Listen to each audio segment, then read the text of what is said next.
Copy அடித்த மாதிரி இருக்கும். ஏன்னா அவ்வளோ காம்ப்ளெக்ஸான ஸ்டோரிக்குள்ளே போயிருக்க மாட்டாங்க சொல்லப்போனால். இந்த ஸ்டோரி எப்படின்னா, நம்ம மகாபாரதத்தில் வந்து ஒரு கான்செப்ட் எடுத்துக்கிறாங்க. அதில் அமிதாப் பச்சன் தான் அந்த அஸ்வத்தாமன். அவர் வந்து ஒரு கடமையை கொடுத்துக்கிறாங்க. அதாவது கல்கிங்கிற ஒருத்தர் பிறக்கணும்.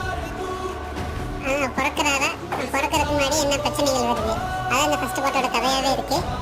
இந்த பார்த்து செகண்ட் பார்ட் லீடிங் கூட கொடுத்துருக்காங்க. இது நீங்கள் கண்டிப்பாக ஒரு டெக்னாலஜி வைஸ் உங்களுக்கு பிடிக்கிற ஆளாக இருந்தால் நீ கண்டிப்பாக இந்த படத்தை நீங்கள் செக் அவுட் பண்ணி பார்க்கலாம்.